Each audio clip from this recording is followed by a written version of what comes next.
Now we may be seated. Okay, ladies and gentlemen, the Duduza Serenades, South African Police Services, and Gauteng Provincial Orchestra Ensemble. They are the ones who just gave us the two anthems. I think, yes, they do deserve a round of applause.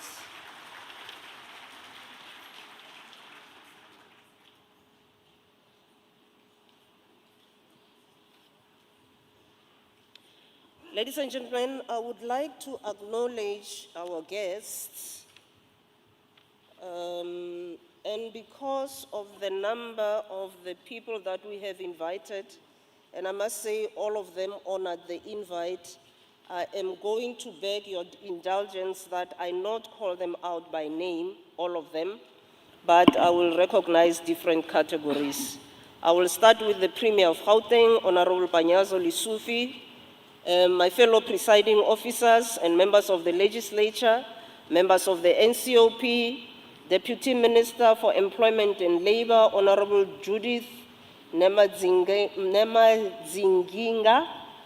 the Speaker of the KZN Legislature, Honorable Boyce, Northwest Speaker, Honorable Dr. Mohono, Acting Judge President, His Lordship Aubrey Litwaba, the Electoral Commission, Commissioner Musotu Mwepa, Public Protector of South Africa, Public Service Commission, Financial and Fiscal Commission, Chairman of the Council for Traditional Leaders, Kosi Thabo Milton Seakrolo, the Kingdom, or rather His Royal Highness Prince Matlangu of Amandebele Kanzunza, Amandebele Balibilo Traditional Council, Khoisan leader led by Chief Keith Duarte, His Royal Highness Prince Mandla Zulu of the Zulu Royal Kingdom, traditional houses, councils, authorities hereby represented, Executive Mayors of Tshwane Metropolitan Municipality, Executive Mayor of Merafong, Executive Mayor of West Rand, Executive Mayor, or all Executive Mayors that are here with us, the Speaker of the City of Johannesburg, Alderman Margaret Arnold, Deputy Executive Mayor of Tshwane, Councillor Mudise, the Speaker of Lesedi Council, Speaker of Midval Local Municipality, Deputy Mayor of Mohali City Municipality, Deputy Mayor of Randwest City Local Municipality, former Chairperson of the NCOP, Mr. Amos Masondo, who's also former Mayor of the City of Johannesburg, the former Premier of Gauteng Province, Mayor Nomvula Mokonyane, who's also the DSG of the African National Congress, members of the Diplomatic Corps, Mayor Sophie de Bruyn, members of the Audit and Risk Committee of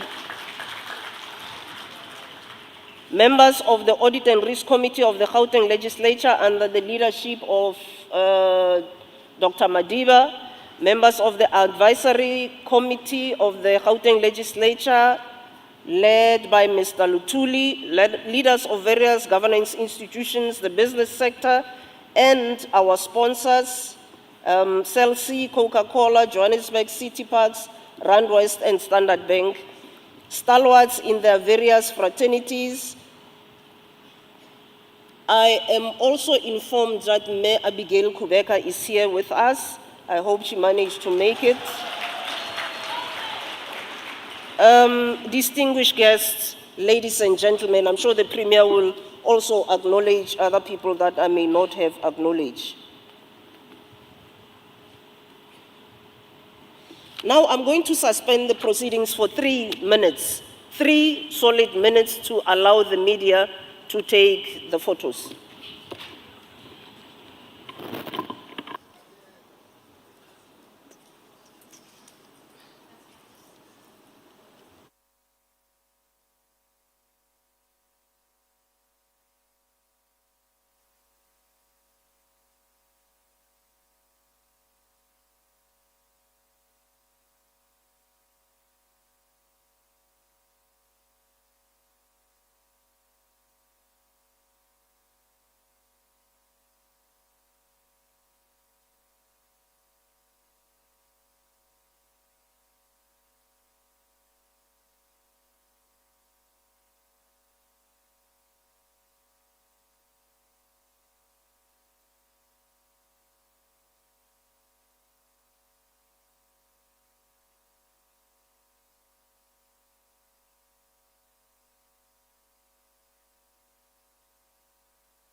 Okay, the 3 minutes is up.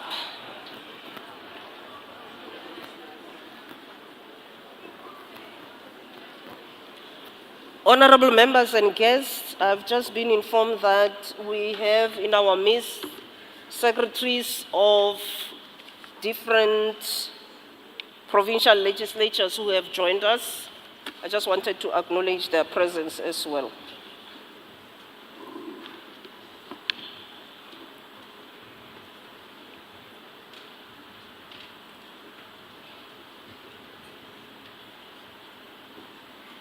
Okay, thank you very much.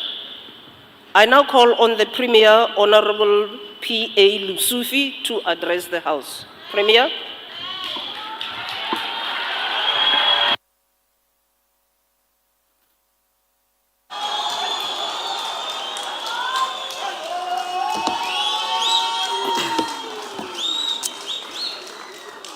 Thank you so much, Madam Speaker. Amase, Madam Speaker, Honorable Murakani Musupse, the Deputy Speaker, Honorable Nomvuyo Mhlakaza Manamela, members of the Executive Council, the Chief Whip of the governing party, Honorable Lesego Makubela, honorable members of the legislature, leaders of all political parties that are represented in our legislature, Minister of Electricity and Energy, Dr. Hosien Tsusputla Ramokgopa, the former Premier of our province and Deputy Secretary General of the Dynamic African National Congress, Ms. Nomvula Mokonyane, the co-convener of the ANC Gauteng Provincial Task Team, Mr. Amos Masondo, the leadership of Umkhonto Wesizwe present here, the leadership of BOZA, Dr. Musi Maimane, the Chief Whip of Rise Mzansi, Magashule Ghana, leadership of various political parties that are in the government of provincial unity, all our executive mayors and council speakers, our guest of honor, Mama Sophie de Bruyn.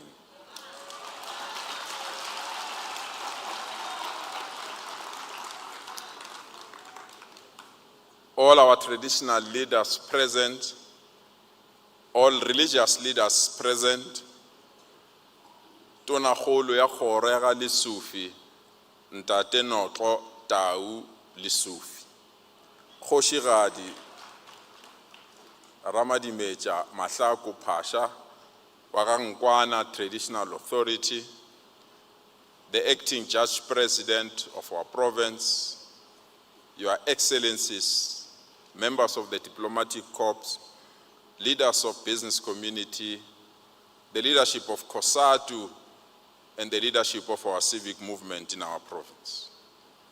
I want to acknowledge further the Gauteng Provincial Police Commissioner, Lieutenant General Tommy Mtombe, distinguished guests, members of the media, people of Gauteng. About 12 months ago, we stood before this August House to deliver the 2025 State of the Province Address.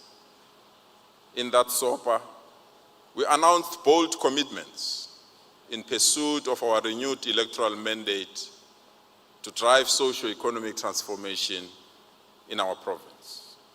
We are honored again to stand before this House on this occasion of the third State of the Province Address of the 7th Administration of Government of Provincial Unity to solely report back to these commitments.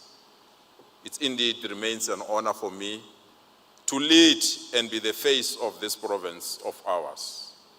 But where I've erred or misrepresented our province, I sincerely and honestly apologize, as I always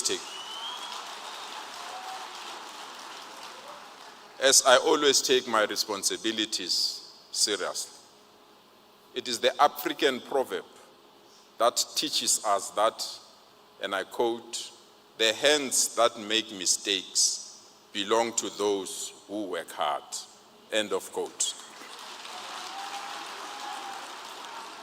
This evening, we are joined by an outstanding and powerful woman who led during the most difficult period in our struggles against apartheid. She's a worthy recipient of Isitwalando Seaparankwe. She's an honorary doctorate from the University of Johannesburg, and she has received a string of awards, both locally and internationally. As we celebrate the 70th anniversary of the Women's March held in our province, we are honored to accord her a special welcome as a special guest of the government of our people here in Gauteng.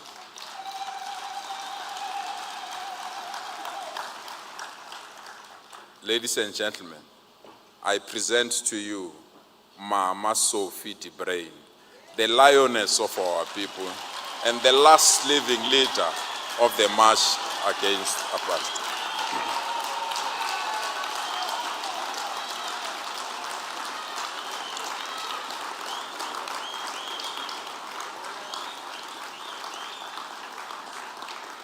Thank you.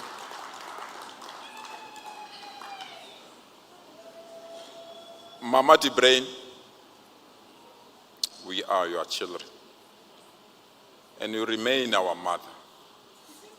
We love and cherish you. You remain Mbogoto for life. Thanks for honoring this invite to join us here.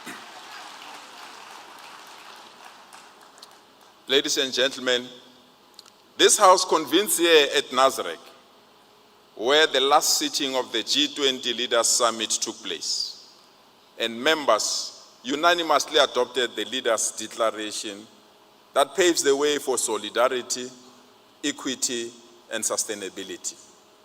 Our choice of this venue is nothing more than a token of appreciation to our President, to the residents of Gauteng, and the global organizers for entrusting our province with the hosting of this historic first ever global summit on the African continent. The success of this event was the result of intensive and coordinated work between the provincial government, national government, and all municipalities. During his delivery of the State of the Nation address, our Honorable President, His Excellency Cyril Ramaphosa, reaffirmed the three national priorities as contained in the medium-term development plan. These priorities are driving inclusive economic growth and job creation, reducing poverty and tackling high cost of living, and building a capable, ethical, and developmental state. These remain the priorities of the 7th administration of the Gauteng government of provincial unity. Madam Speaker, on the 27th of January 2026, we were hit by an unexpected water shortage in our province. There was a huge explosion at the Rand water plant. After this explosion, fire hit our transmission machines, followed by a huge burst pipe. Immediately thereafter, our water supply was deeply affected across the province. We then went into an emergency mode. The areas affected by this explosion was rectified within 72 hours. The fire was extinguished and the burst pipe was repaired. However, the water levels across the province were badly affected. The President immediately sent a ministerial team to camp in our province, and our water emergency team went on an overdrive. This resulted in the Minister of Water and Sanitation, Honorable Minister Phemi Majodina, giving an extraordinary proclamation to allow Rand Water to immediately extract more water from the Vaal River integrated water system. The first suburban area to be hit hard was Midrand. Lately, we can now declare that water has been fully restored in the Midrand area and surrounding areas. Another area that was hit was Soweto. We've now made great progress. Except for Meadowlands Zone 3 and Zone 4, and areas receiving water from the Doornkop Reservoir, Soweto has now been restored with water. Our engineers have assured us that areas that still have a problem of water, they are working across the clock to rectify this situation. In the West End, water in Kagiso and the surrounding areas has been fully restored. Besides Bedford View, Tsakane, and parts of Kwatema, the Ekurhuleni water supply is now stable, including the water supply in Tshwane, Sidibeng, and the West End. There are areas where residents have a full supply, but they are affected by a pressure at night due to the nighttime throttling. Nighttime throttling reduces pressure to allow the system to recover. Areas that are affected by nighttime throttling are Kissington, Bayzet and Old Valley, Bruma, and Berea. Other areas that are still experiencing instability are those supplied through the Commando system and the Brixton Towers. However, the areas that remain stubborn and extremely difficult to resolve the water challenges are part of Westdean, Coronationville, Sophia Town, Melville, Emarentia, and some sections of Doornkop. To permanently resolve these issues, a 760 million massive infrastructure investment upgrade is currently underway in the city of Johannesburg over a phased approach. The first phase, it will be the construction of a new ground reservoir and a tower in Brixton, and will go live this Saturday to improve water supply in these areas. In response to this crisis, we build an emergency boosting pipe station, which will also go live next week, Tuesday, to ensure that these areas are covered with water immediately. The permanent solution will be realized in phase 2 once the construction of the 5-kilometer pipeline is concluded at the end of the year. Furthermore, the national government is assisting us in realizing the return of investment made so that the people of Hammanskraal, Rongospruit, Kokosi, Forgeville, Kwatema, and other areas can have their dignity restored and have access to water as well. But let me be clear, the challenge is not water availability, but the interruption caused by infrastructure failures, leaks, and high demand peaks. We are working as the three spheres of government to fix the water challenges in our province. And we urge those that have an interest of our people not to politicize this unfortunate situation, because when they had day zero in their own province, we didn't politicize this matter.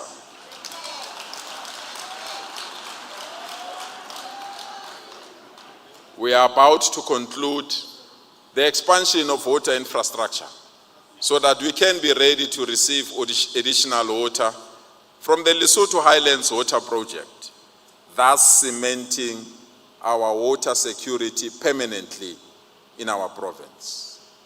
But to avoid the sporadic shortages of water, together with all the executive mayors and the national government, we prioritize the need for investment in water storage. Water storage facilities are the future, so that when we are hit by this kind of explosion, the water storage will continue to provide water in our province. For now, we are planning at least to have water storage that can carry us for almost 7 days.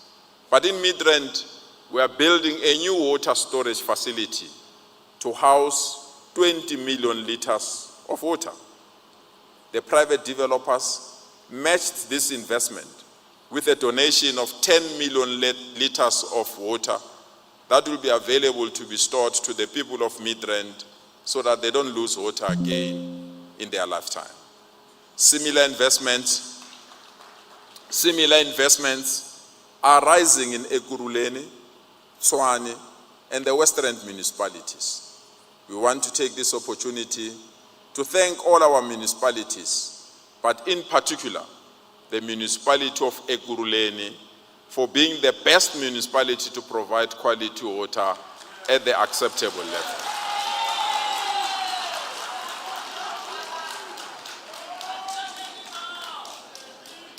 Citizens of Gauteng, even though we are making good progress on this issue of water, the water challenges in our province need constant monitoring and support.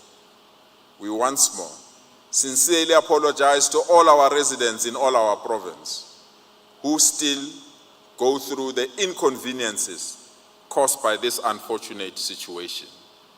Be assured of our commitment to permanently resolve this challenge and allow water to flow in our province. Water is life, sanitation is dignity. We continue to appreciate the support given by our President, Honorable Cyril Ramaphosa, the Minister of Water and Sanitation, Phemi Majodina, and her deputy ministers. I want to take this opportunity to thank all the MECs that stood up during this difficult period and the executive mayors that attended meetings at awkward times, and our hardworking engineers, staff members who are still on the ground to ensure that we finally resolve this issue of water in our province. To all of you, we thank you. But a special thank you to the 3 developers in Midrand who, in the middle of a crisis, they didn't point fingers, who, in the middle of a crisis, they didn't despair.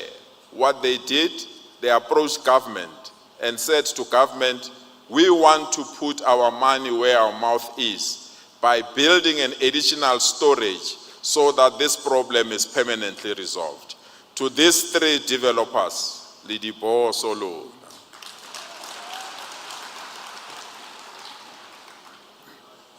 As the economic heartland of our country, Gauteng should never be allowed to stop beating, for the consequences will be too dire for all of us. Our approach is to economic growth. Our approach to economic growth is firmly grounded in the re-industrialization of Gauteng and the deliberate inclusion of townships and local enterprises in the mainstream economy. Madam Speaker, we are clear that to grow the economy of Gauteng, we must, 1, defeat crime. There is no one who will invest in an epicenter of crime or invest in a province with this high number of crime statistics. We need to defeat corruption so that those that want to acquire services to create jobs are not requested to pay Coca-Cola before they can get permission of licenses.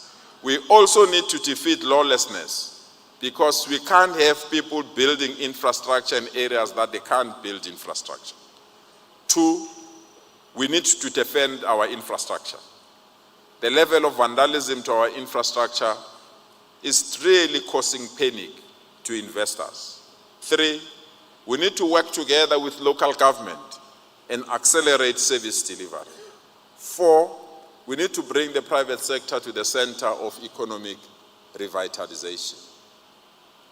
Towards the end of 2025, South Africa's labor market showed a modest improvement, with national employment rising by almost 250,000 due to growth in the infrastructure and service sectors.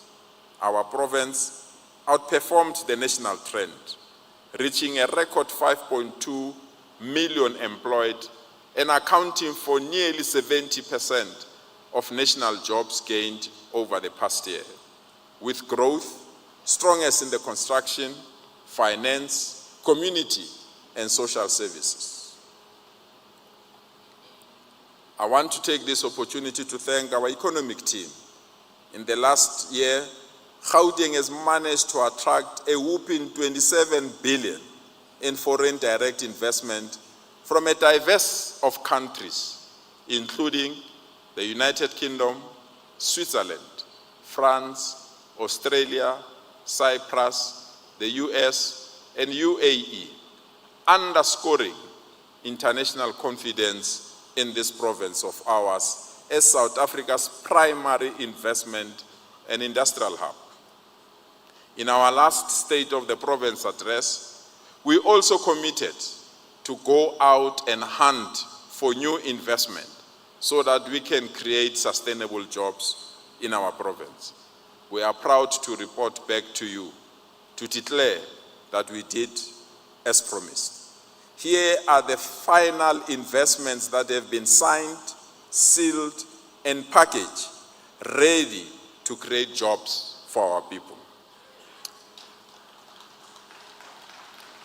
You will recall, in our last Gauteng Investment Conference, we indicated that we attracted investment totaling 312 billion rands. Today, we are proud to announce that 73 billion is now moving from a commitment to implementation stage, thus creating 114,000 new jobs across multiple sectors of our province.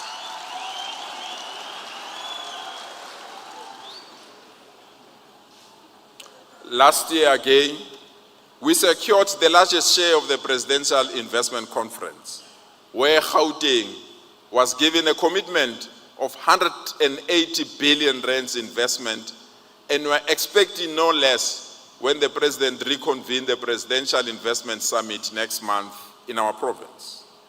But we are proud to the city of Johannesburg, which has managed to attract partners from Netherlands. These partners with the city of Joburg, we are going to open a new waste-to-energy project where all the waste across the province will no longer go to waste, but will be converted to electricity at the tune of 7 billion rands to create more jobs in this particular sector. Through the assistance of our dynamic minister, Sputla Ramokgopa, all major appliances, electrical appliances and equipment were bought from China, and this market was a market that is ranging around 3 trillion rand. But this market was only based in China, only coming to Gauteng as finished product. We are proud, with the assistance of Minister Ramokgopa, we are opening a new electrical and equipment plant in Isando, Captain Park, at the tune of 2.2 billion rands. This new SEZ will create 3,000 new jobs in Nigel and Kempton Park immediately.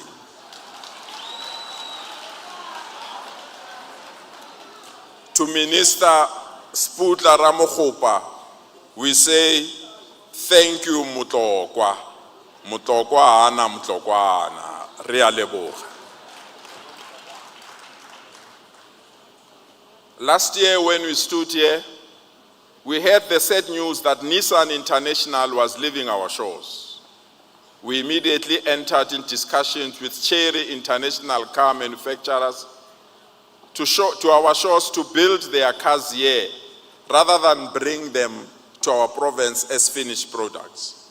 Out of these discussions, Chery International will take over the Nissan plant, and 700 jobs that were going to be affected have been protected, and new jobs will be created out of this transaction. We are proud to declare that Chery cars are the fastest growing cars in our province. and this will be in a position to create more opportunities for our people. Last year, we engaged Heineken Global to start increasing their construction of their new plant in Midvaal, City Bay.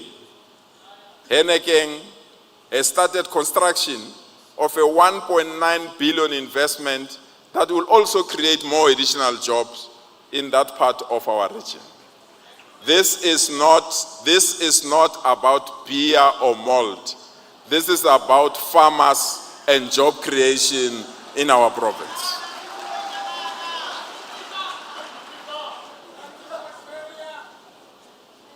We are proud that our 7th investment comes from Microsoft. Microsoft, in discussions with the provincial government, has already invested 5.4 billion in a form of a data center expansion in the Midrand Centurion corridor, positioning Gauteng as Africa's digital gateway. We want to take this opportunity to thank Microsoft for this huge investment in our province. They would have chosen to go somewhere. They chose to come to the beautiful Gauteng of our province. In our last State of the Province address, we indicated the urgent need to bring a player into the steel sector. We are proud, from the discussions we presented in our last State of the Province address, we now finally brought a huge investor from China through the name Chungfung Middle, who are now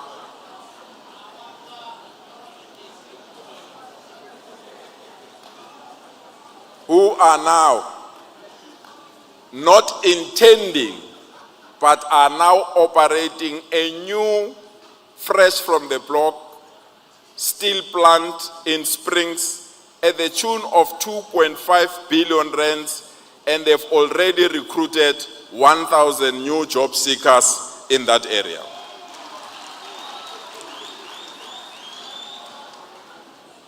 This new steel factory has also brought the latest technology in the steel manufacturing to our shores.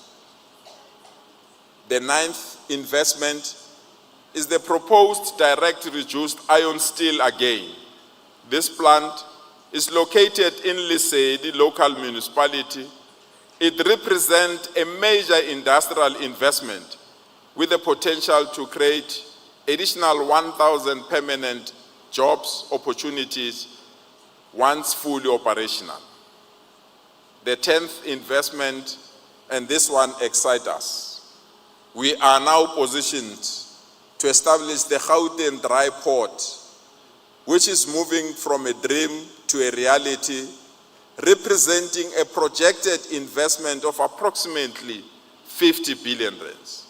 Once fully operational, it will create approximately 50 permanent jobs in our province. 50,000 permanent jobs, in our province. The 11th investment, you will recall, last year we delivered this State of the Province address at the Tshwane Automotive SEZ. We made a commitment that they will secure a new investment of 1.6 billion as part of phase 2 of this project. We are pleased to announce that all the investors have been secured and they are now ready to start construction of this 1.6 billion investment. And this project will create 4,000 construction jobs during phase 2, thus creating more additional jobs to people of Tshwane. The 12th area is a decision that has been taken by the minister last week. Minister Pakstau finally gazetted for comments the establishment of the VAL SEZ. The VAL SEZ is expected to contribute over 10 billion rands to the Gauteng economy and create a new city in the VAL and ensure that VAL becomes independent and participate in the economy of our province.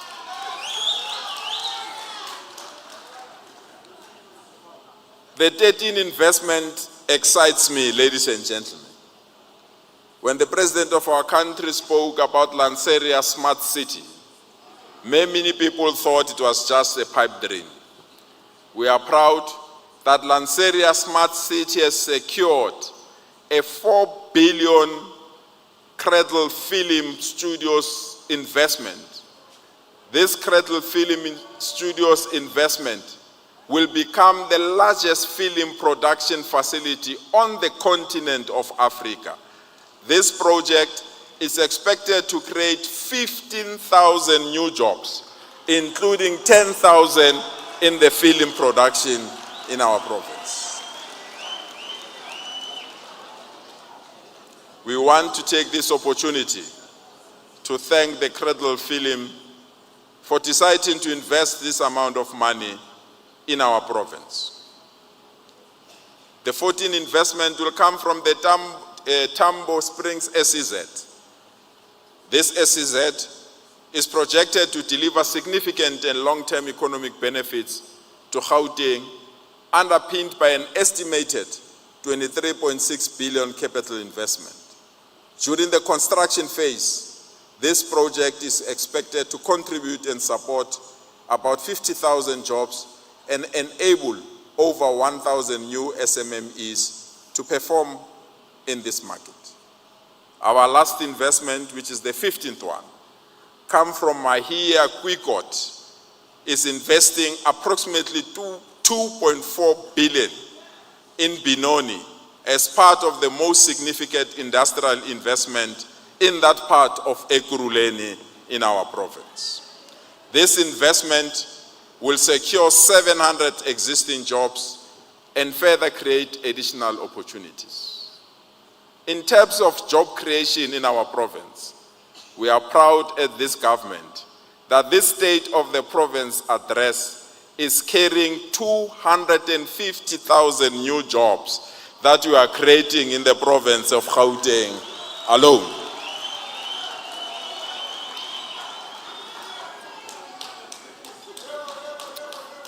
So the Gauteng Economic Growth and Development Plan remains our roadmap for economic development. We are pleased to announce the resumption of our action labs for 12 high-powered growth sectors, such as manufacturing, green economy, transport, and logistics. We'll formally launch the action labs on the 19th March 2026, which brings together government, the private sector, and critical stakeholders to convert sector plans into bankable projects, thus attracting direct investment and drive job creation in our high-growth industries.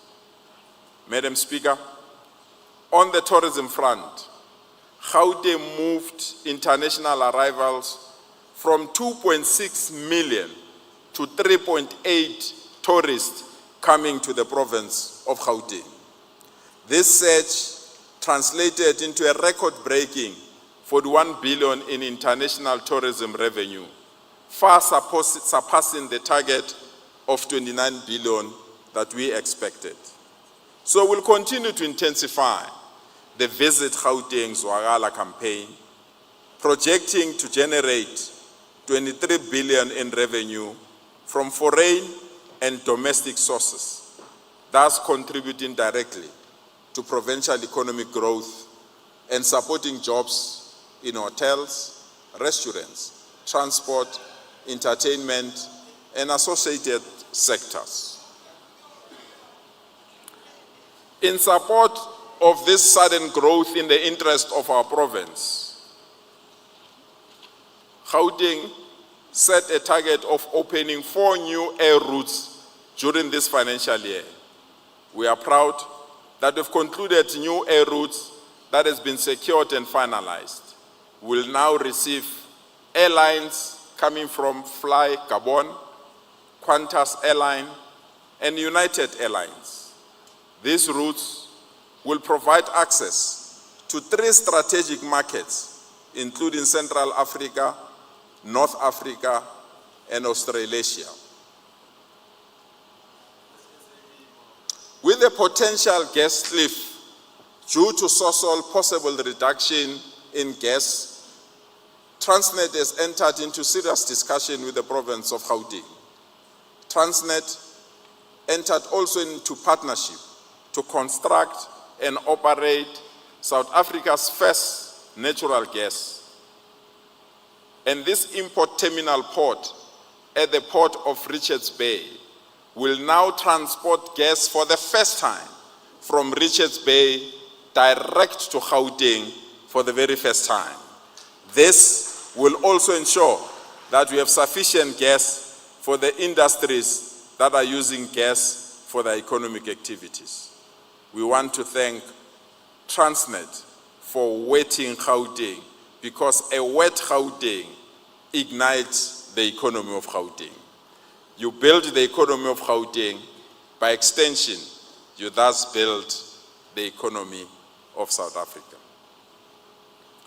Madam Speaker, to ease morning and afternoon traffic congestion in our roads, which affects the economy, the Gauteng Executive Council, that's our cabinet, has now finally adopted the Transport Master Plan, which will open the new roads in our province.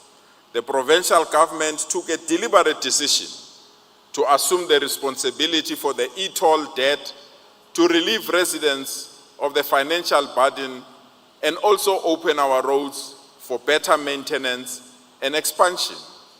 To date, the province has now paid over 9 billion rands towards the e-toll debt of 20 billion rands. We are halfway in finalizing this debt, and we have now made it possible for SANRAL to go to the market and raise funds so that they can expand roads throughout South Africa. So our decision to take this debt has now created opportunities for the building of new roads and the maintenance of roads that could not be maintained. So the adoption of the Integrated Transport Master Plan will begin to shift planning to action, using corridor-based investment and stronger integration of rail, bus, taxi, and non-motorized transport in our province. We are now ready to unleash the new transport modes that will then accommodate the economy of our province. Madam Speaker, and I'm glad that the former Premier is here in the House. Those who came before us in 2012 saw the need to go to the private market to secure funding for 27 billion so that we can build the Gautrain.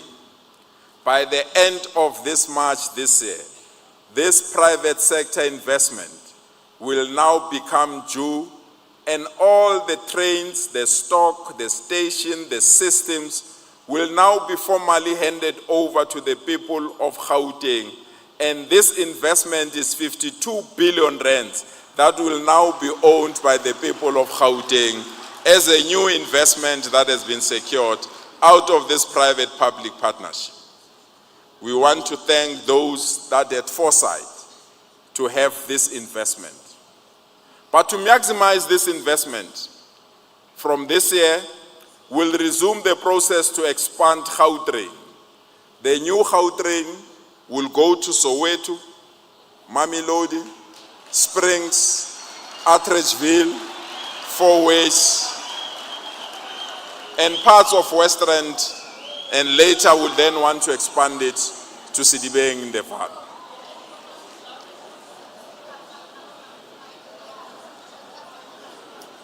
We are finalizing the new concessionaire for the Gautrain expansion for the next 15 years.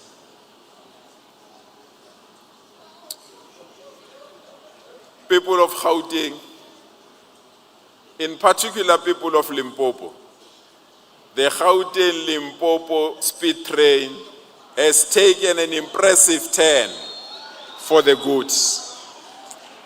Over 30 investors have raised their hands And they are now willing to bankroll this project after the Minister of Transport have gone out to request those that are interested to invest in this project.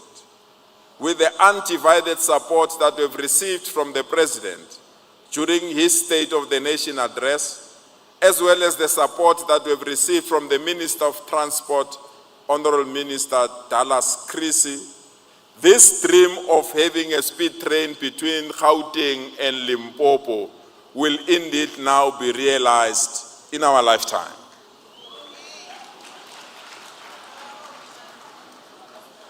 This intervention will ensure that the backlog that we have between Gauteng and Limpopo during weekends and long weekends will start to be history, so that the people of Limpopo can come in the morning and go back to Limpopo in the evening, and people of Gauteng will do vice versa.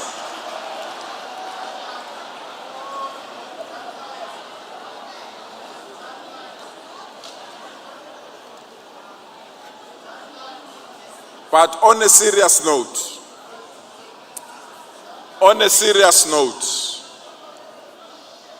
the number of accidents that are occurring on this line is not something that we should allow to continue. And this investment must also assist us to save lives on this road.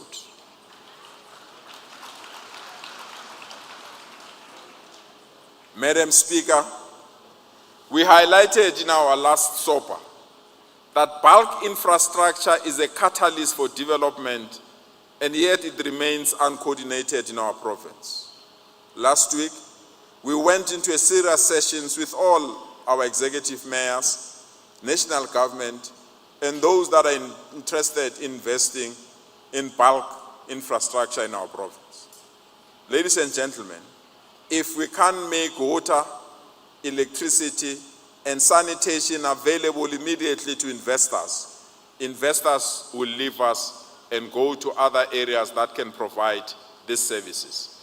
So to this end, Gauteng will be establishing a bulk infrastructure agency that will coordinate and manage the provision of bulk infrastructure in the province, together with the assistance of all our municipalities in our province.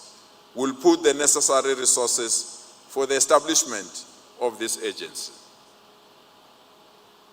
Madam Speaker, let's face it, local government is the backbone of service delivery. And yet, this is exactly where our most challenges are coming from. The developments in Ekurhuleni over the last few days has brought coalition governance into a sharp focus. In our discussions with the leadership of this municipality, we have now been assured that these governance challenges will be resolved without further delay.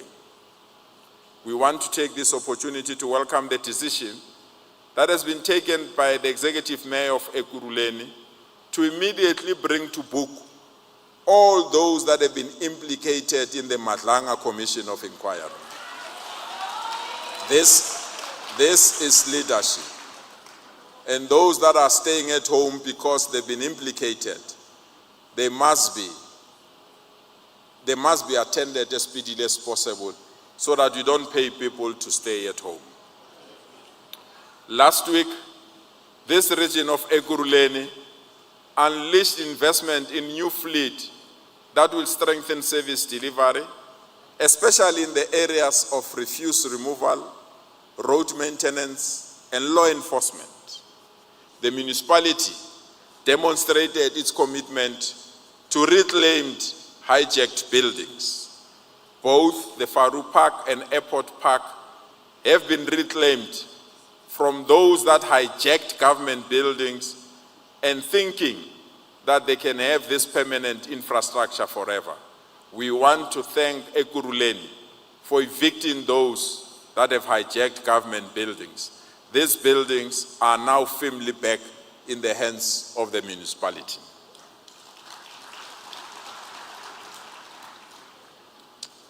We welcome the decision that has been taken by the Tshwane Mayoral Committee to reimburse workers for their long outstanding benefits. This firm resolution demonstrates the willingness of this municipality to respect bargaining council resolutions and expose those who were running this municipality before for lacking empathy on matters related to workers. The over 1 billion in backdated salary increases will be returned to the workers of Tshwane. And we say to the workers, use this money very well. Despite expecting an unqualified audit, the qualified audit status that they attained is an indication that they are on the right course to clean their books that were left in a mess by the previous administration. To date, listen to this, Soli. To date, Honorable Soli, listen to this. Honorable Msimang, listen to this.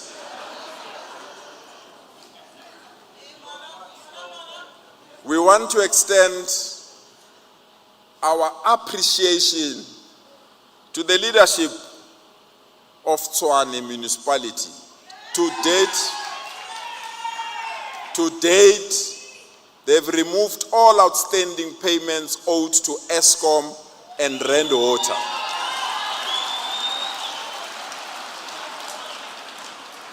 Something the previous administration in Tshwane failed hopelessly.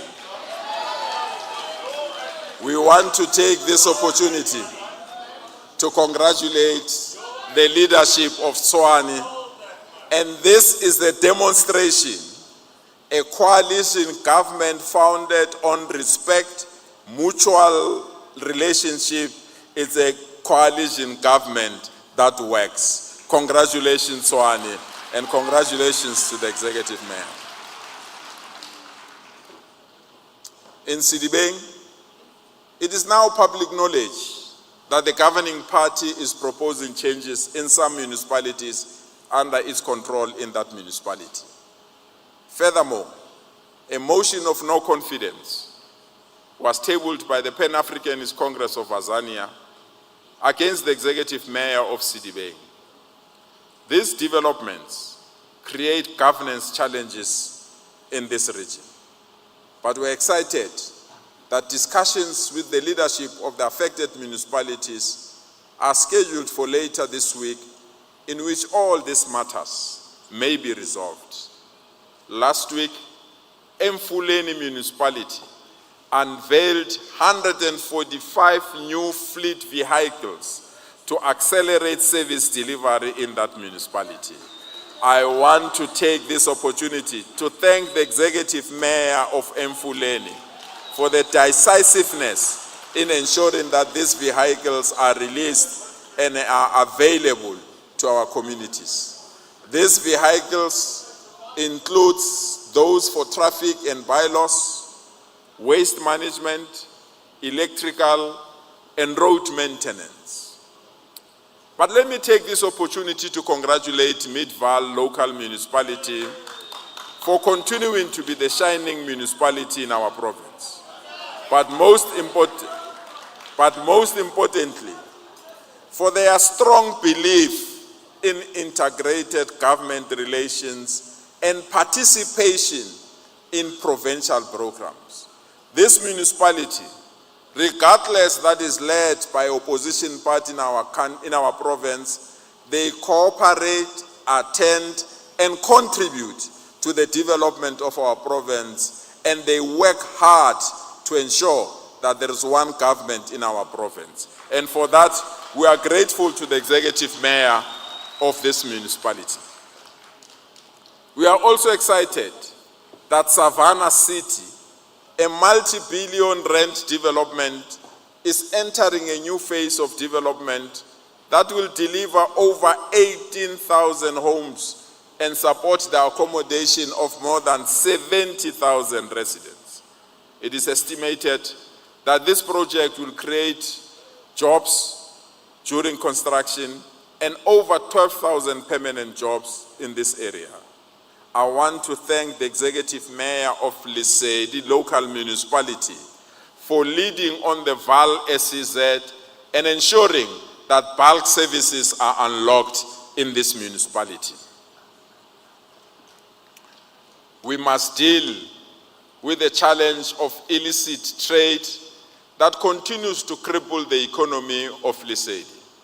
Sadly, recently, the British American Tobacco announced its intention to completely close its manufacturing plant in Heidelberg, placing livelihoods at risk. And the reason why this company is withdrawing, because our province has been invaded by illegal cigarettes that are being used in our province. The company attributes its decision largely to this persistent growth of illicit cigarette trade in the country, which has significantly eroded its market share and revenue. After this, we then established a unit to deal with this illegal trades in our province. Together with the police, we are intensifying the protection of our manufacturing and retail sectors. Already, we have confiscated counterfeit goods valued at 250 million last year, and will strengthen this approach to ensure only proper and authorized goods are sold in our province. O ska di reka machaini, o di reke mo di rekisiwang teng. The Vereeniging main taxi rank was practically completed on the 29th of October 2025, promising to deliver a safer, more functional and commuter-friendly hub with upgraded waiting areas, paving circulation routes, lighting and sanitation, and restoring dignity and reinforcing taxi ranks as economic anchors in the township and urban areas. Like we said before, taxi ranks are new economic anchors, and therefore, people that use taxis must get proper shelter, proper sanitation, and must be treated with respect by marshals so that this sector can grow as well. We want to assure the residents of West Rand that we are working with the municipality to resolve the ongoing difficulties caused by sinkholes. Following the declaration by the national government, measures are underway to bring relief to this community. Furthermore, we are excited for the 5 billion Leratong mixed-use development, which will open in October 2026 and will be anchored by its own shopping center. We want to thank the Executive Mayor of Mohali for pushing and ensuring that this investment works. This is an indication if a municipality is led by young people, it delivers on its mandate. This development is currently employing 495 workers across 20 micro to small medium enterprises. Let's also congratulate the West Rand District Municipality for attaining its second consecutive clean audit in our province. We want to thank the Executive Mayor of this district. Actually, this municipality is not only performing well, but remains a candidate for the future development in local authority sector. This is a municipality on the rise, and we want to encourage them to remain on course and ensure that it's a municipality that delivers on its services. Thank you so much, Executive Mayor, for this support.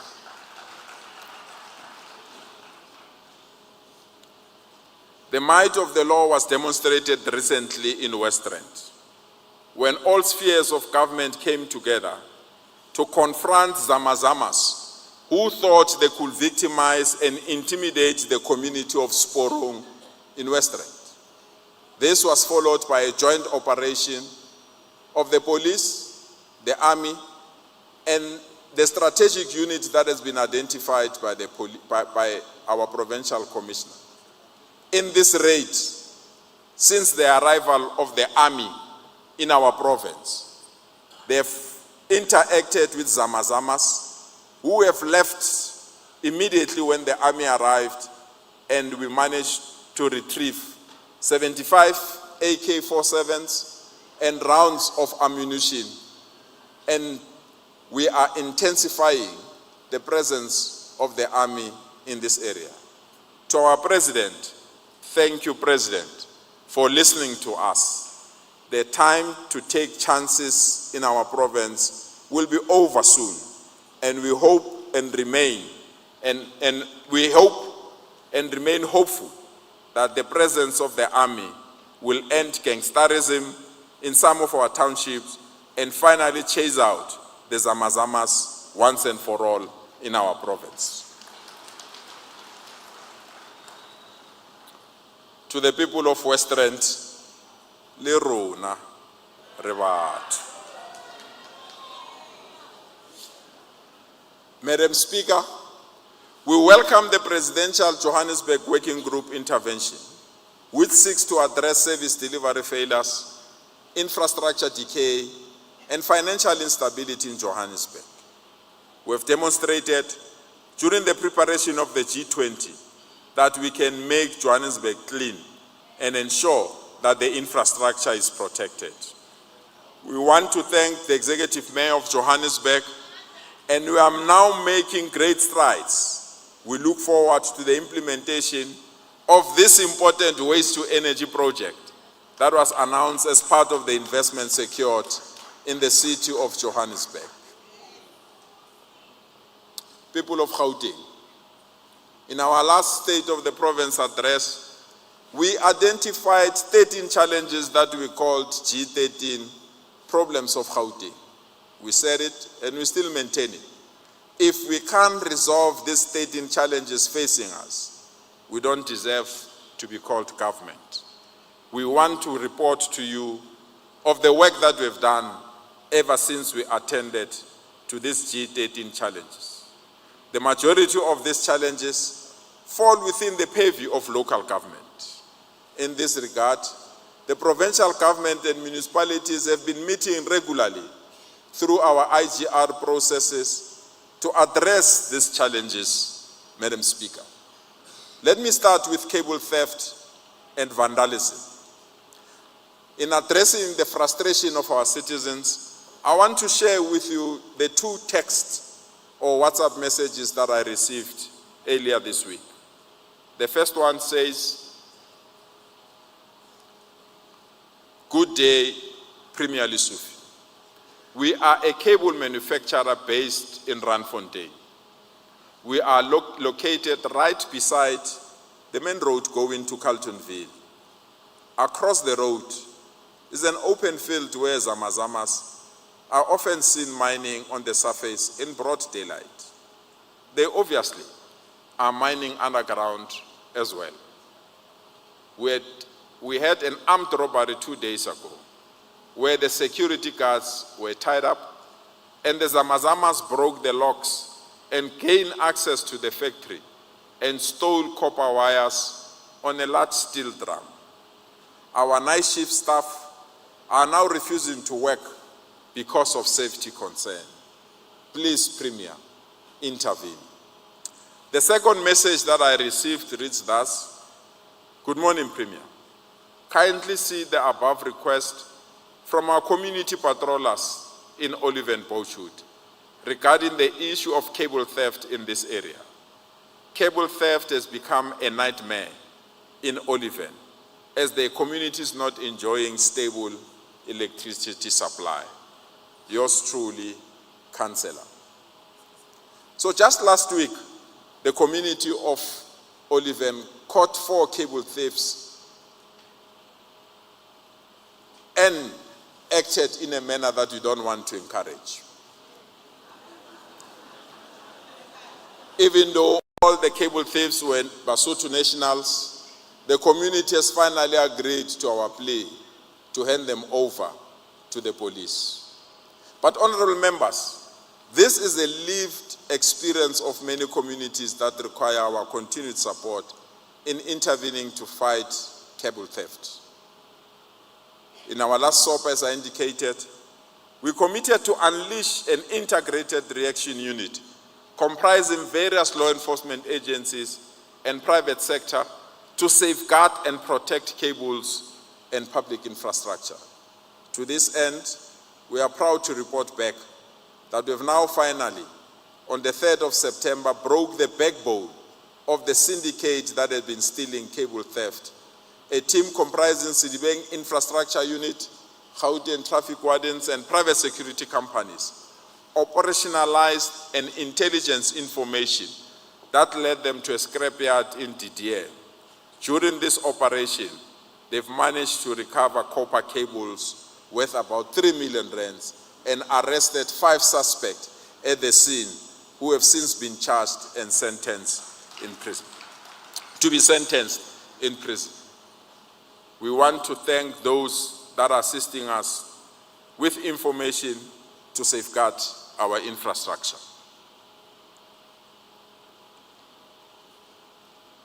The third area that we wanted to give feedback on is on traffic lights. Madam Speaker, as you may recall, we committed to immediately replace traffic signals across our province and resurface and upgrade our roads. To date, together with all municipalities, we are now standing at 4,786 functional traffic lights, while 699 traffic lights are non-functional across the province. This brings misery and this brings pain to our residents. Unfortunately, our traffic signals are being vandalized, and this has become a vicious cycle. We fix today, they are vandalized tomorrow. But together with the CSIR, we are now piloting a new alternative technology to assist us with the eradication of theft and vandalism of traffic lights. We therefore urge our communities to please report suspicious acts of vandalism immediately. The number 4 priority that was identified was potholes. I received an ex-message from a Gauteng resident who said, the Johannesburg Roads Agency has fixed every single pothole in Bryanston in less than, wait.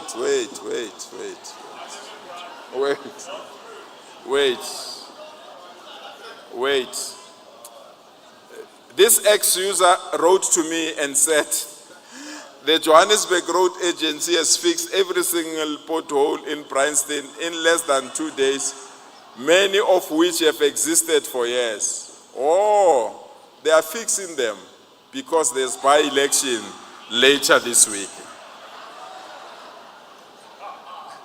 This affirms that we are indeed trying to fix majority of our potholes. We share the frustration of our citizens, but we can assure you, we have now developed a mechanism and processes that will allow us to fix this problem. I guess democratic culture demands skepticism if we continue to deal with this problem. But it does not stop us doing what needs to be done.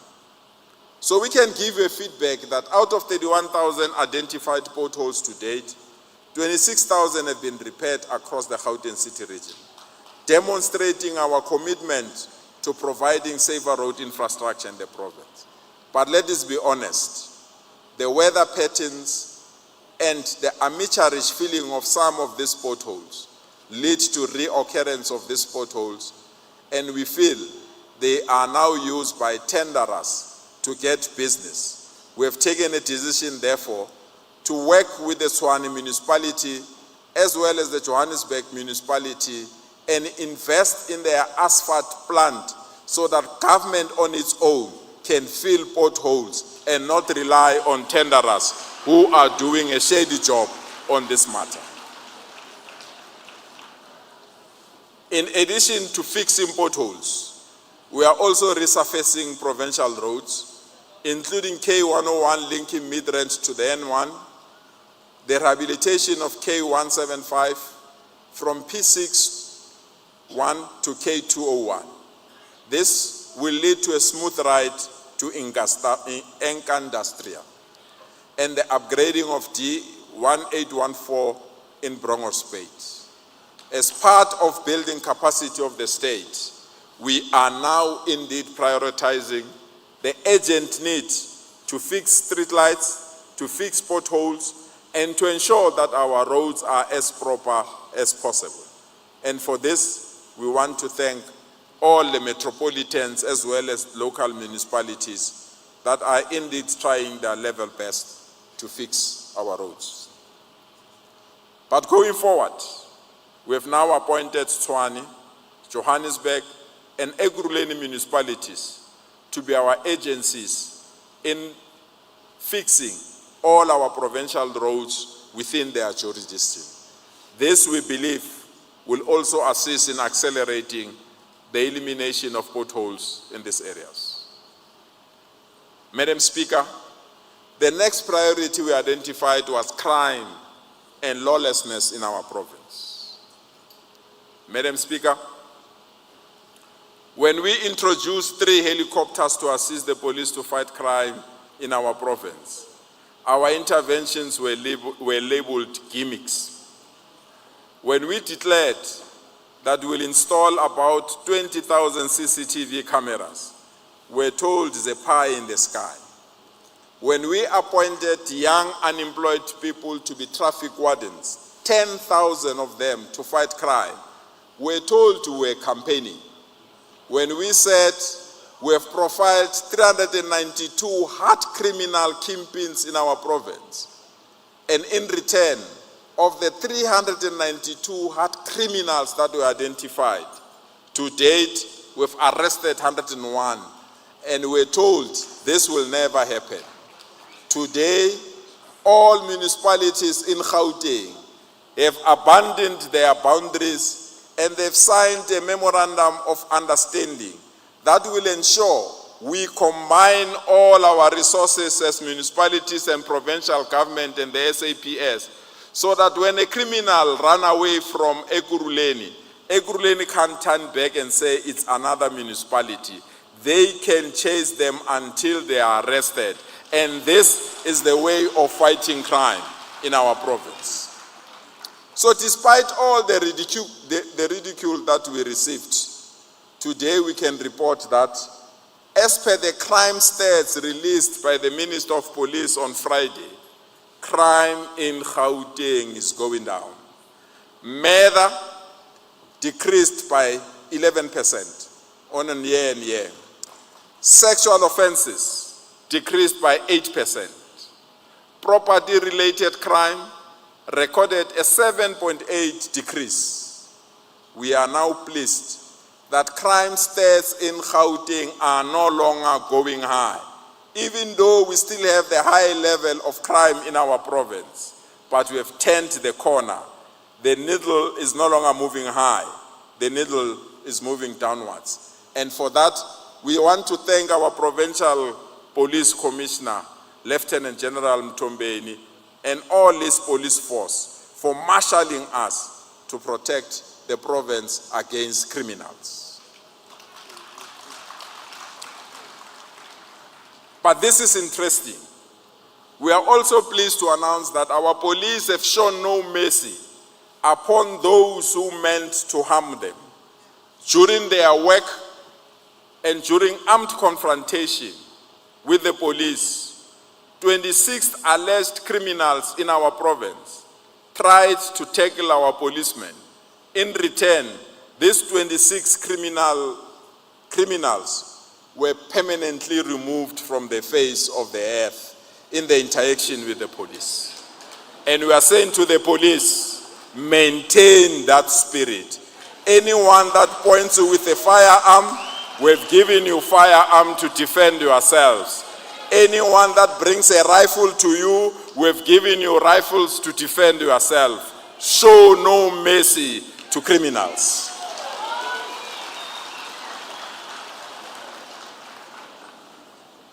It is also within this context that 11 cash-in-transit kingpins were arrested.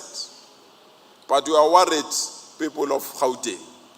In the crime statistics that were released by the Minister of Police, out of 30 police stations across the country, Gauteng accounts to 21 police stations with the highest number of car hijackings found in South Africa. This is not a nice record. 21 stations out of 30 stations in our country are found in Gauteng, and the greatest sin of car hijacking is happening here. This confirms why we need the new number plate that will assist us to prevent this. We also need technology that will also work with law enforcement agencies so that we can stop cars crossing the borders of our province.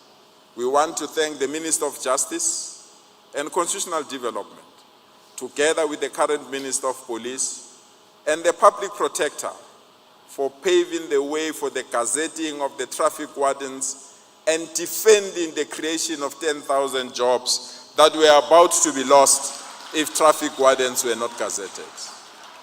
People of Gauteng, we now have a multiplier force that will assist law enforcement agencies in sporting events and other events so that police can concentrate on the core mandate of fighting crime. 10,000 jobs have been saved, and we want to thank the ministers for the support.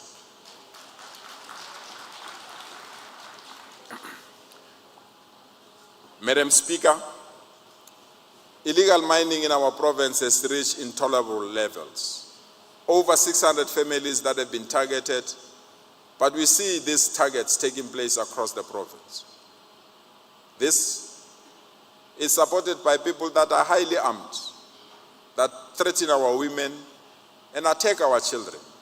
In some instances, our people have fled from their homes due to the violent threats and attacks on the residents. The ongoing illegal mining affects the communities of Western, Ekurhuleni, Johannesburg, and Sedibeng district. Dangerous syndicates use high-caliber weapons, such as AK-47, to conduct hostile takeovers of illegal mining sites in our province. Government wants to put stop to this terror, and we welcome the decisions taken by the President.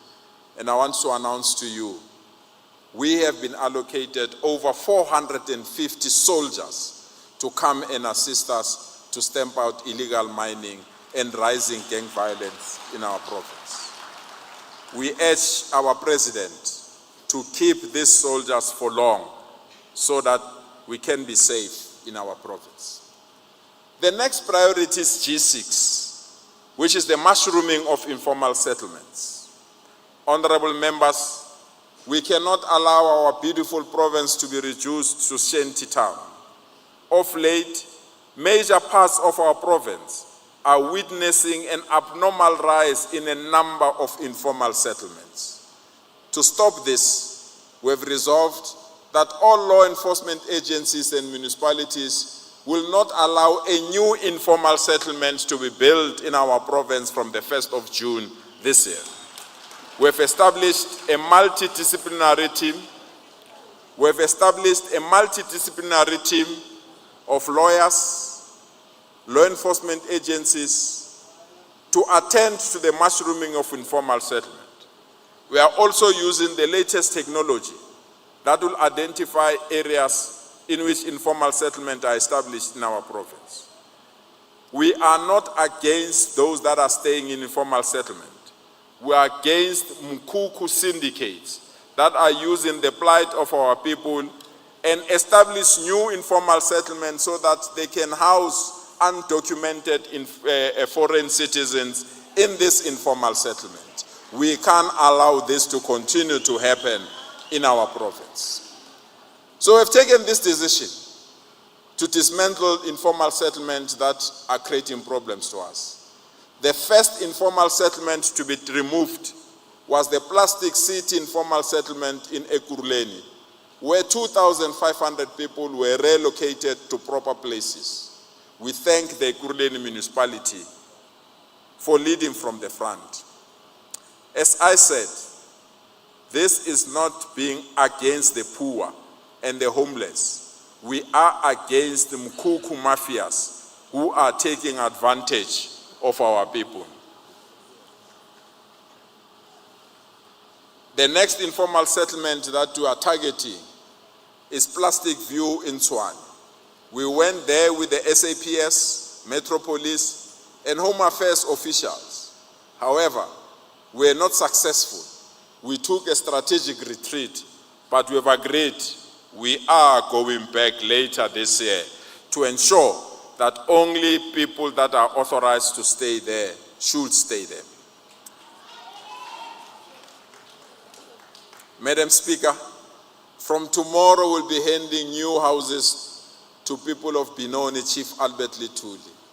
This is a major project that excites us.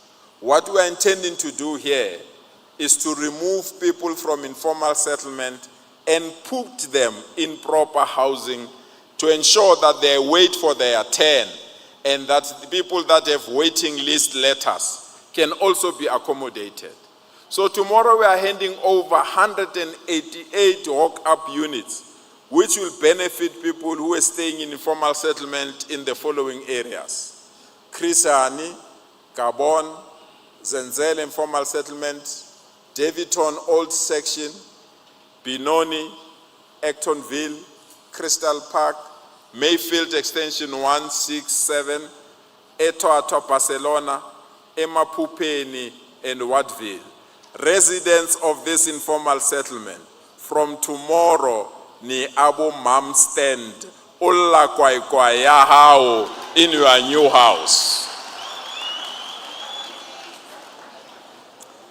Gone are the days where you have to pay rent, you have to pay for services now.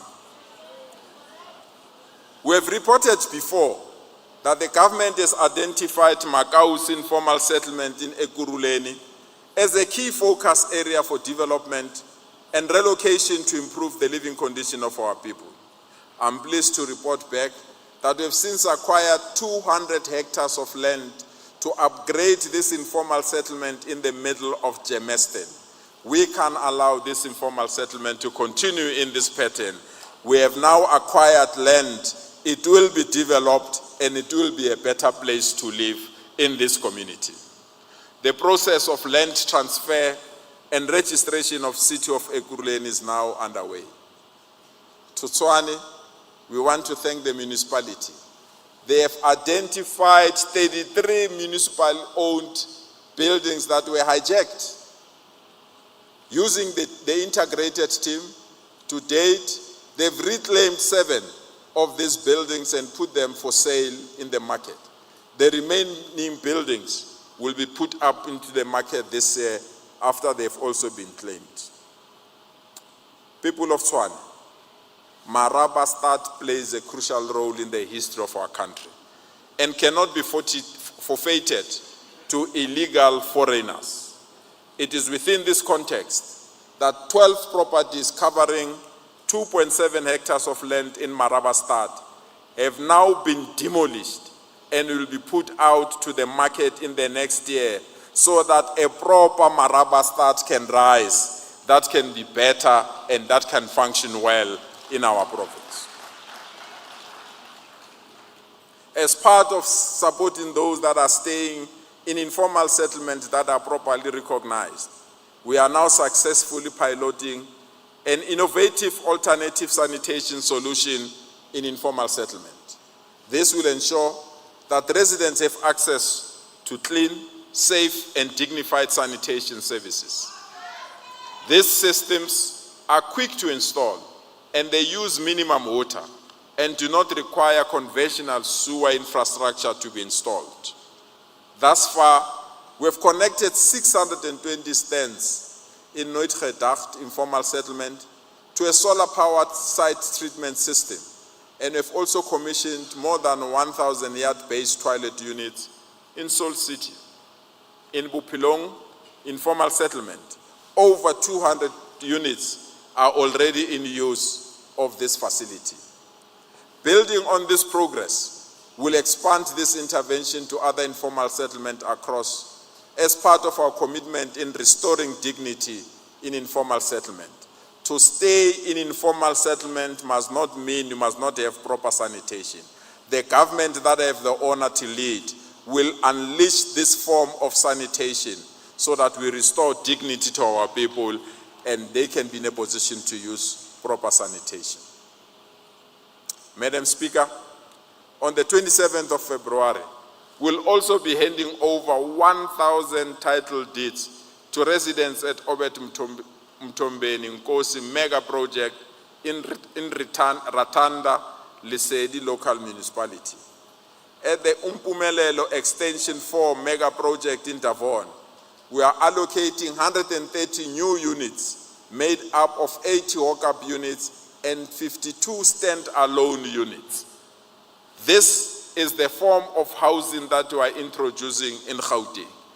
You will see these units, they are not only beautiful, they've gone beyond RDP and they've provided our people with an investment that they can cherish from their government.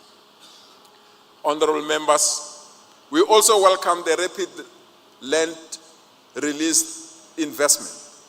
But key, we also want to thank those that are assisting us in this area of land. We welcome the private sector that have already planted almost 100 billion in the following areas: Mooikloof Megacity, Lufureng, Green Creek, and waterfall expansion. This serves as a testament that we can work together with the private sector and that the private sector has confidence in our province. As the Gauteng government, last year alone, we've constructed almost 7,000 housing units in the current financial year. We continue to prioritize the elderly person, people with disabilities, and military veterans, as well as individuals who have been on the waiting list for 7 years. This year, we want to build 8,644 new houses, specifically for those that are staying in backyards, and they've been disciplined. Instead of invading land, they patiently waited for these new houses, and we want to thank them for their patience. To improve housing delivery, we are focusing on providing fully serviced sites to qualifying residents. We remain the only province that have identified land and we've put water, we've put electricity, we've put tie road and sanitation. We are saying to those that don't qualify for a bond house and those that don't qualify for an RDP house, this year we've released 13,000 service stands so that people can build their houses of their choice and they are not confined to get only RDP houses and they can build a house that they want. This year, we are targeting to release 3,600 sites that are fully serviced so that those that want to build their own houses are free to do so in our province. Madam Speaker, we identified G7 to be electricity challenges. Our efforts to eradicate load shedding and stabilize energy provision have yielded positive results. We would like to thank the national government, as represented by Minister Hossein Tsoramokgopa and the leadership of ESCOM, for finally kicking out load shedding in our lifetime. We understand there are areas that still have load reduction, but truth be told, an ANC-led government have finally buried load shedding in our lifetime. Together with municipalities, we've played our part by undertaking initiatives related to transformers, smart meters, and renewable energy. We urge our communities, we must not sit on our laurels. we still need to spare and save electricity and not use it in a manner that will create load shedding again.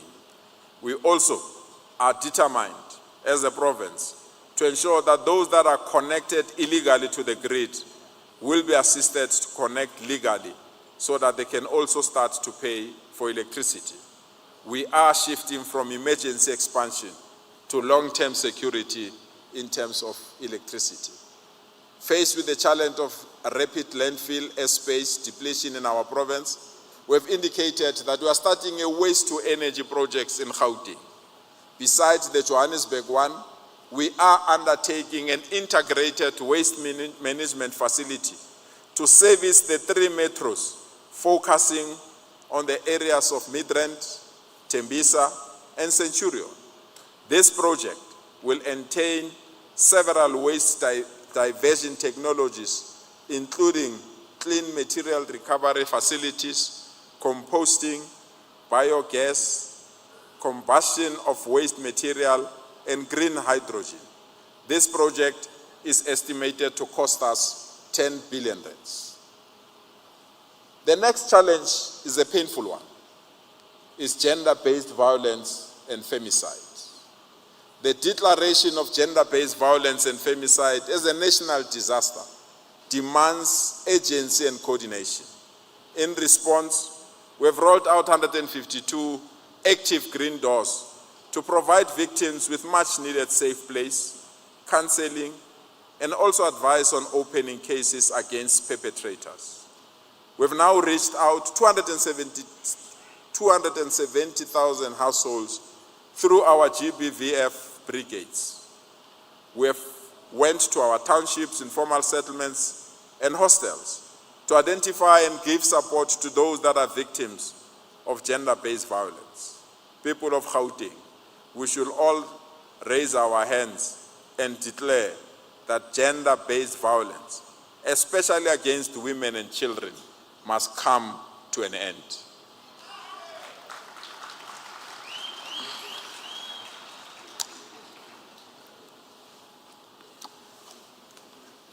As part of ensuring faster response to GBF incidents in our province, we advise our residents to download the e-panic button, which is freely available on the App Store of many mobile phones.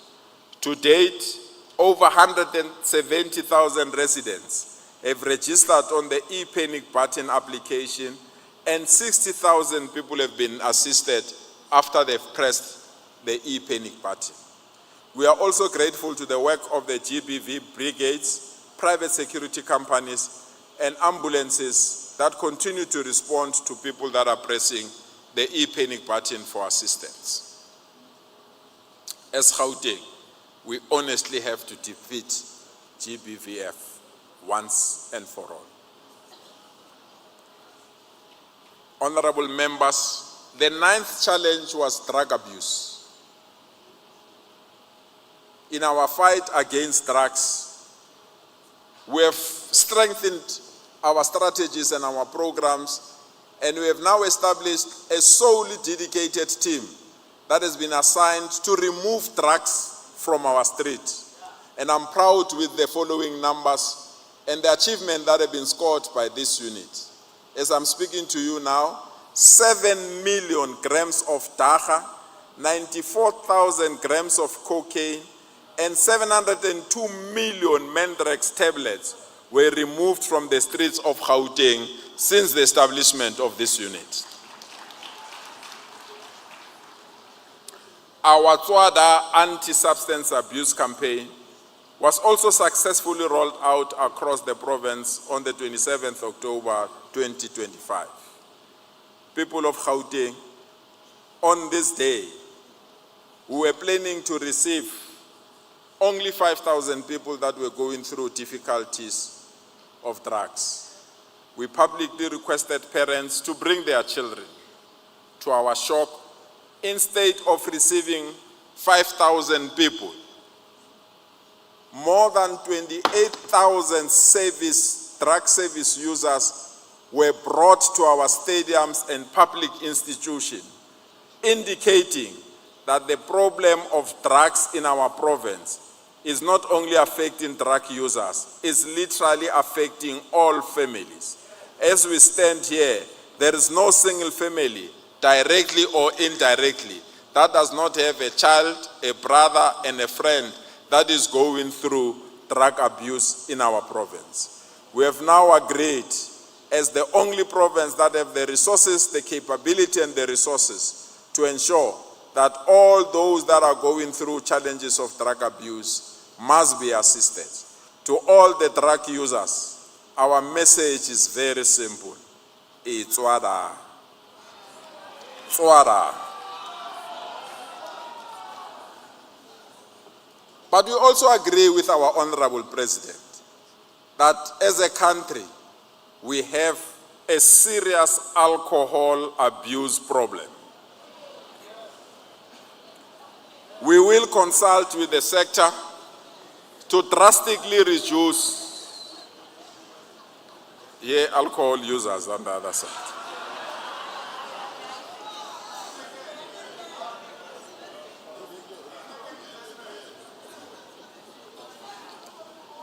Cheers.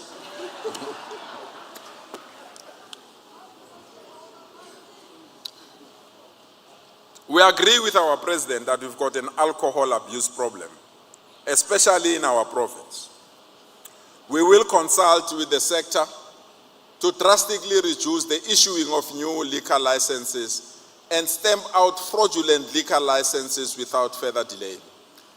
We have now assigned the police and other law enforcement agencies to have no mercy to those that are forging liquor licenses in our province.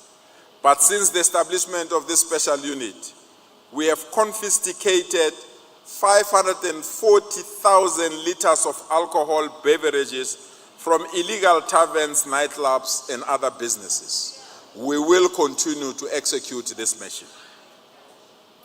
Madam Speaker, the 10th area that we identified is on health and our hospitals. It is generally known that public hospitals have the best talent in terms of doctors, specialists, and healthcare professionals. However, the main problem that our people have with our hospitals is not about professional people. It's the problem of long queues, manual paperwork, old infrastructure, and overcrowding. It is within this context that we have undertaken the following initiatives. We have already digitalized 10 hospitals so that we no longer fill forms. We can use digital systems to wait for the queue and to get to a file, that each and every file will be digitalized so that no file goes missing and all files can be available immediately to our doctors. The following hospitals are now fully digitalized through this process: Chris Hani Baragwanath, Tembisa Hospital, Sebokeng Hospital, Telemkhwerane Regional Hospital, Steve Biko Academic Hospital, Charlotte Maxeke, Johannesburg Academic Hospital, Leratong Hospital, Helen Joseph, Tambo Memorial, and Jubilee. This year, we will digitalize 5 new hospitals to ensure that our hospitals are now paperless. We want to eliminate queues. In doing so, we've introduced a new queue management process that will ensure that the sick are attended and those that are seriously sick are immediately attended, so that people don't die in our queues, but all medical facilities and resources can be immediately made available to those that are in our queues. We are piloting the implementation of this system in majority of our hospitals, and we look forward in rolling out this queue system in our province. We are also piloting the implementation of the forensic pathology management system in our facilities. Gone will be the days in our province when we don't have a relative and you have to go to a mortuary to look for a relative. You don't have to open all the fridges to look where is your family member. we have a system. Everybody that is not accounted for, we take their fingerprints, loaded in our system. When you come for a family member, we can easily introduce that person for you using this particular system. We have started with the Carltonville Forensic Pathology Services. Finally, MEC, the long-awaited Johannesburg Forensic Pathology Laboratory will be officially opened in the next few months. This will go a long way towards reducing backlogs in DNA tests and DNA tests that are desperately needed by the criminal justice system. We have completed 27 major health refurbishment projects in the last financial year, prioritizing emergency theaters, maternity wards, clinics, and mental facilities. Some of these projects include Jubilee Hospital and Bertha Qowa Hospital.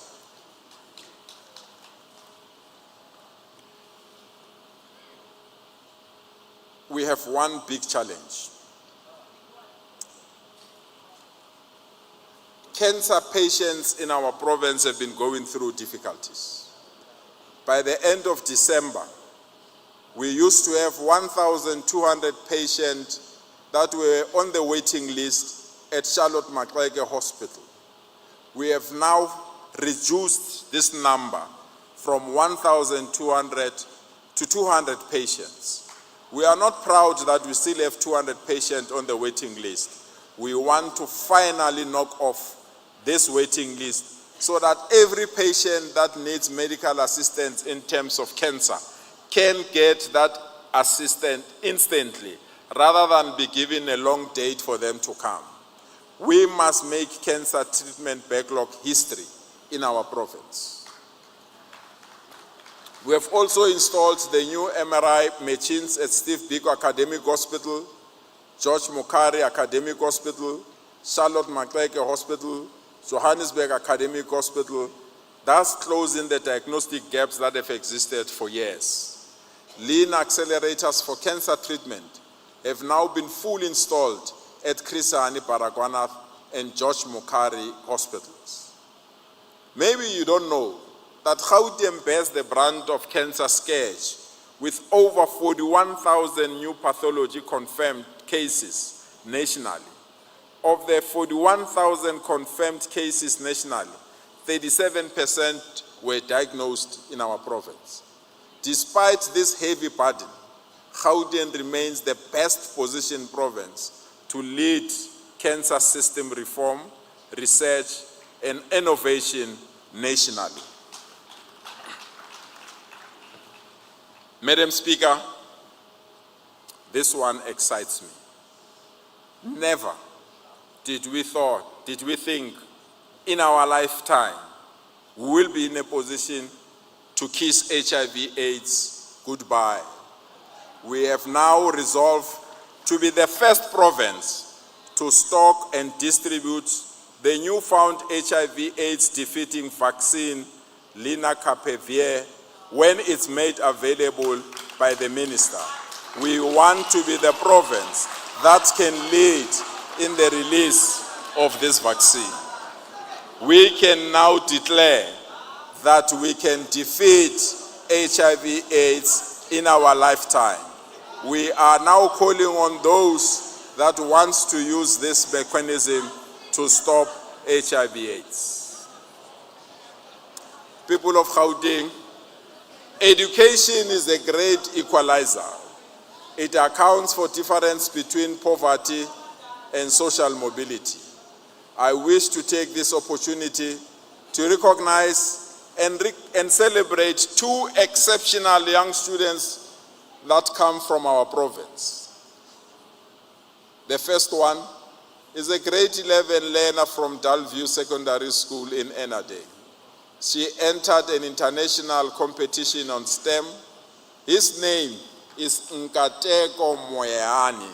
Nkateko was awarded a gold medal at the 2026 International Initiative for Research and Innovation in STEM, and she became #1 in this symposium in India. Where's Mikateko? Yeah. This one excites me as well. We identified her during our Young Women Awards. During these awards, we got her nomination that she's the best debater. Even though we didn't see her, we felt that we should honor her. Last year, Tanya Jakeni went to compete in the international debate in Finland, and she was crowned the best top speaker and debater across the globe.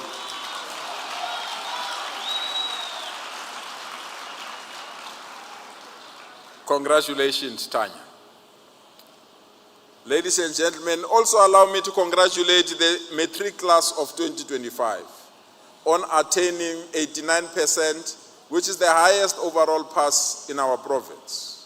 We are proud that the investment in township education is now yielding dividends.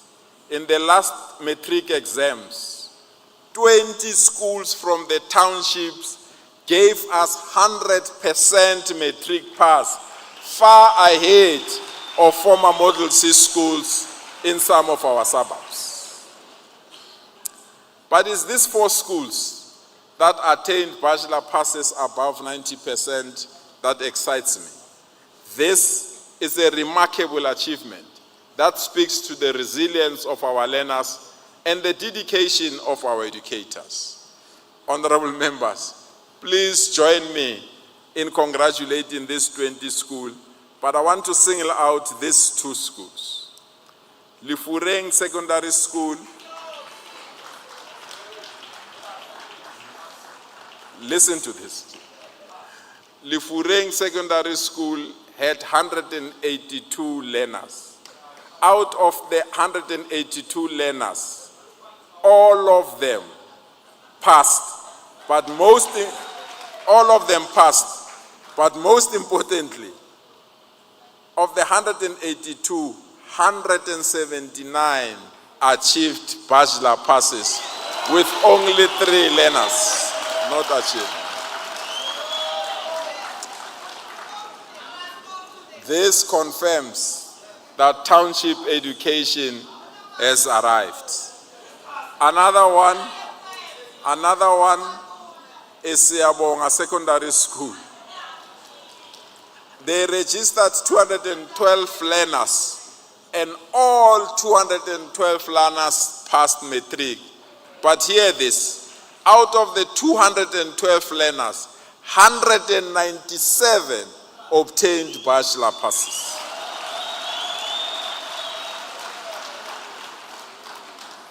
This is a confirmation that there is no longer separation on the basis of the areas in which our people stays. Time has arrived that we must have one examination for all our children in our country, so that the best examination can be determined on who is the best in our country. Those who thought by staying in a suburb area means full access to quality education, township education, are starting to prove this wrong.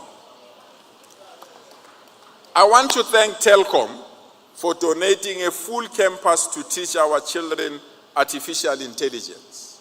The world is accelerating at a breakneck speed towards general artificial intelligence and artificial superintelligence. This evolution will remarkably change the world as we know it. Through artificial intelligence, the opportunities are boundless. Opportunities to monitor, design, and implement water and electricity infrastructure will be utilized. We'll also use AI to protect our systems from cyber attacks, corruption, fraud, and to increase our capabilities to fight lawlessness. As a result, Gauteng is considered in the establishment of an AI office to engage and coordinate with CSIR, which is a state entity, together with the private sector. in line with our mission and mission to realize artificial intelligence-infused future for our province. To the parents of learners in our province, our school admission online registration process was a painful exercise to majority of our province. We have now taken a decision to improve and strengthen so that we can ease the pain and frustration of our parents. Remember, the online registration is a very important transformation tool to ensure that our schools are accessible to all our children. To ease this pain, we are also constructing 18 new schools in our province. In January this year, we opened 2 new schools, and next month we'll open an abnormally beautiful school in Hammanskraal called Ratanang Primary School. This school, listen to this.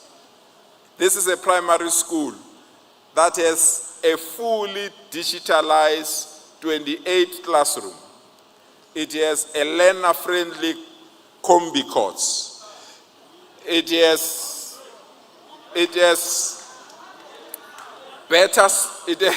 better school infrastructure. It is also having CCTV cameras to protect our children, and each and every classroom, it will be connected to the network so that we provide paperless classroom at an early age. I'm looking forward in opening this school early next week. And thank you so much, Executive Mayor of Tshwane, for finally giving us our temporary occupation certificate so that 1,100 students can be in a new school in the next few days. Residents of Gauteng, thank you for the support you have provided when we had the tragic scholar transport accident that took the lives of 14 of our learners. The support from communities, business, churches, and traditional leaders was indeed heartwarming. We remain hopeful that the support that we have provided to these families have strengthened them and that they are on their way to recovery. But we must do as much as possible to save the lives of our children on our streets. We are now focusing at ensuring that all scholar transport in our province is safe and compliant. This will be achieved by strengthening monitoring and the regulation.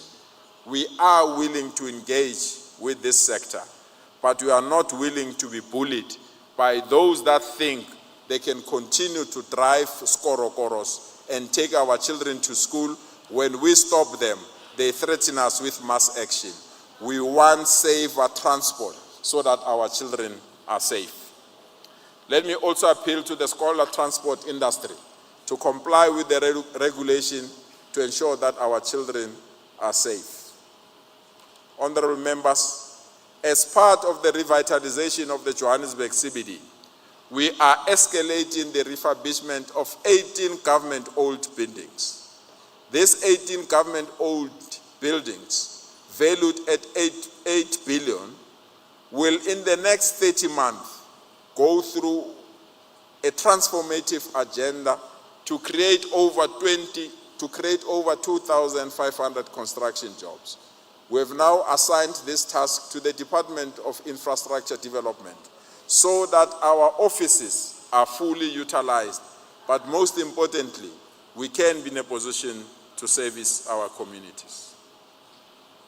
We have now arrived at a decision that the core and the serious problem of corruption in our province comes from tenders and contracts that are awarded wrongly, and they are utilized to affect areas that related to service delivery. We are now proud that we are now going to use a new paperless system that can be influenced by any individual so that our tenders are free from influence and can be adjudicated transparently through this new system. We are also committed to reduce dependencies on tenders. We are building capacity of the state to resolve small problems that are happening in public institutions. We can't go on a tender to fix a fence or to repaint a community wall or to fix a toilet seat that is not working in public institution. Last year, we identified 2,500 unemployed people, and we trained them at all our technical schools, and we are proud to announce that the 2,500 young people who are now qualified plumbers, electricians, welders, will be unleashed to public schools, public clinics and facilities, so that our public facilities must look beautiful at all times. I want to congratulate the 500 of them that have graduated from this program.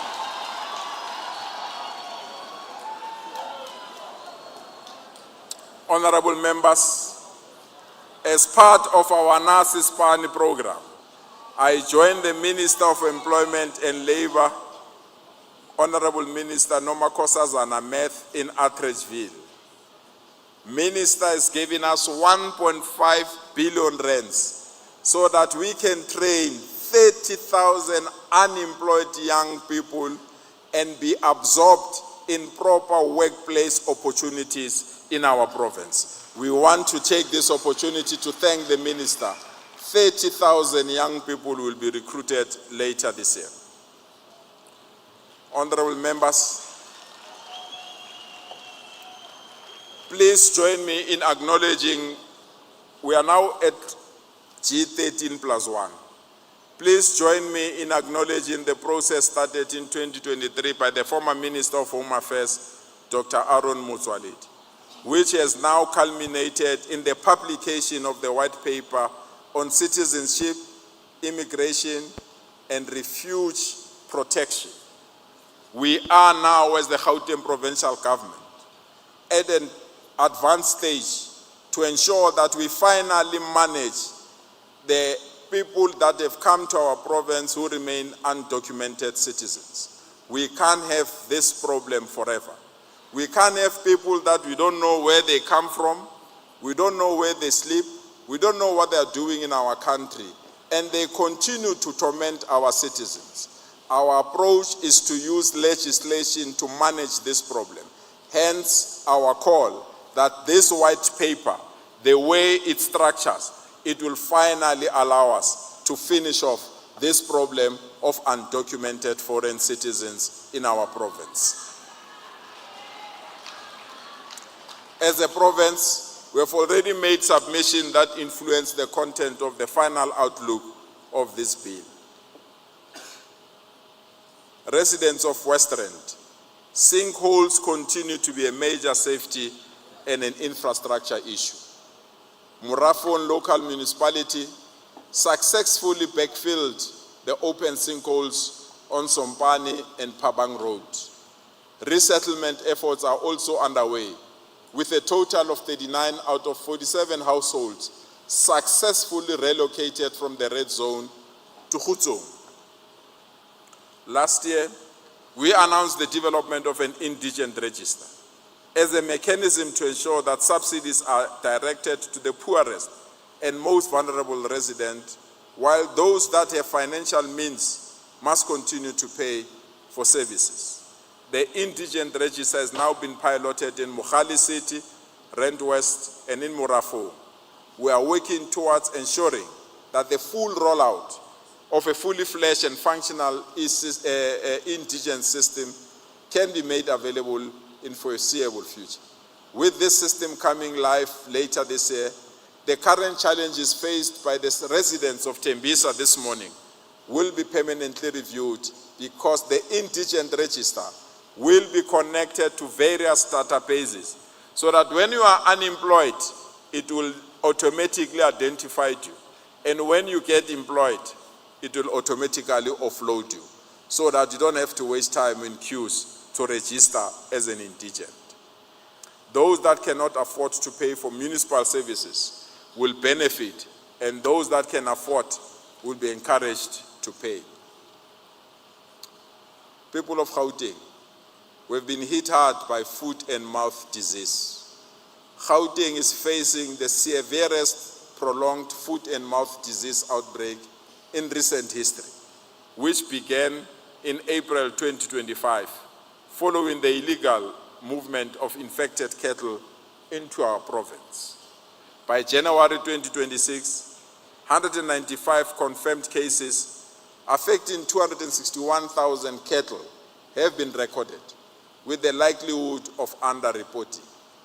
In response, the Gauteng provincial government has implemented a coordinated intergovernmental strategy, including strict livestock movement controls, quarantine, and vaccination measures.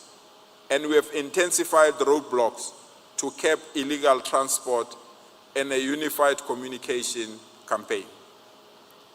To date, 286 cattle have been vaccinated, with additional doses secured, while farmers are urged to strengthen biosecurity and cooperate fully with veterinary authorities to contain the end of the outbreak. It is compulsory for us as Gauteng government to protect the weak, the poor and vulnerable members of our society, especially children in our province. Through our Banapele program, we have now distributed pro-poor bucket system to ensure our children in our province don't go to bed with an empty stomach. To date, we've distributed school nutrition to 1.7 million children. We've distributed dignity packs, 1.3 million dignity packs to young girls that need this assistance. We've also distributed 203,000 food parcels, as well as 127,000 school uniforms, together with 238 learner access scholar transport.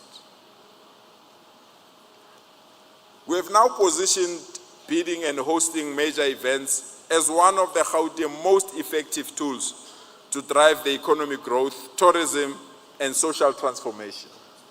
Over the past year, we have successfully hosted a diverse portfolio of high-impact sporting events that delivered tangible socio-economic benefits to our communities.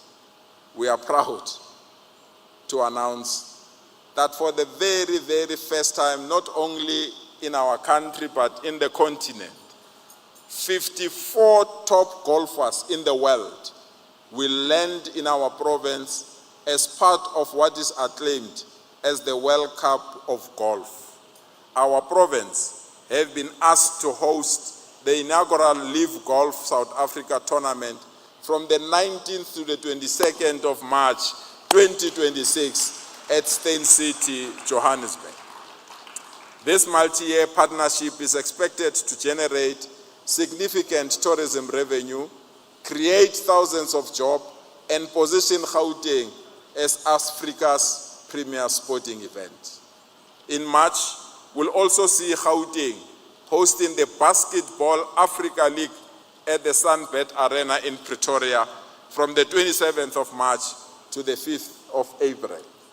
This is an NBA-supported continental tournament, and it brings Africa's top club teams to our province, boosting tourism, supporting our economy, and reinforcing our position as a global sporting destination and the home of champions.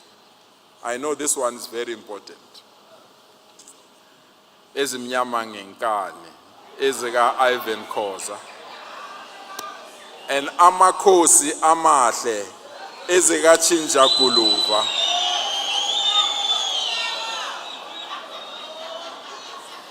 Will this week lock horns in our province? This event will benefit our communities. To many people, this is a soccer derby. To us, this is an economic opportunity.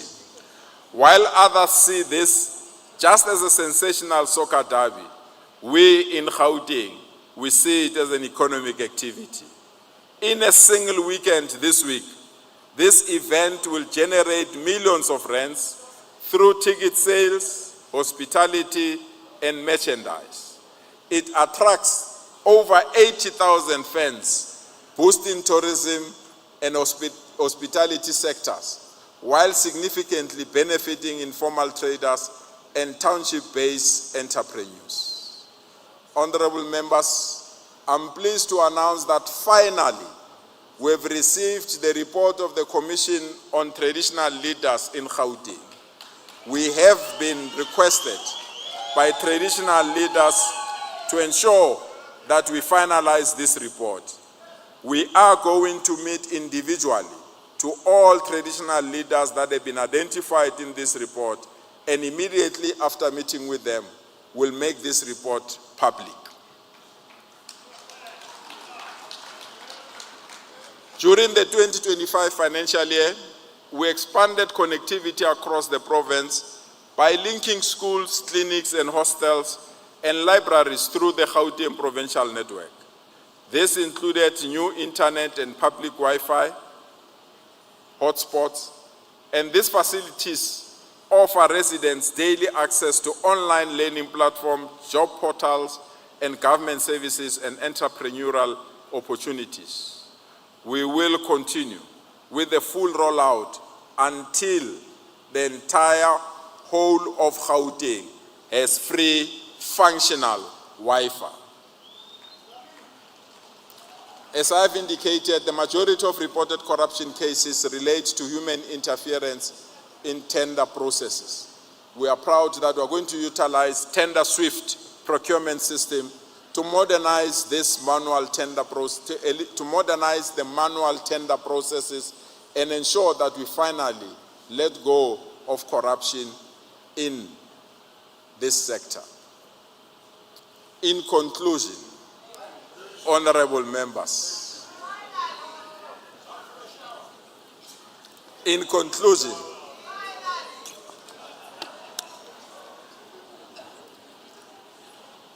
honorable members, this year marks the 140th anniversary of the celebrated city of Johannesburg and the 50 years of the iconic Market Theatre, an artistic and cultural institution on whose stage some of the most creative minds in the history of our country demonstrated the evils of the racist politics of the apartheid state.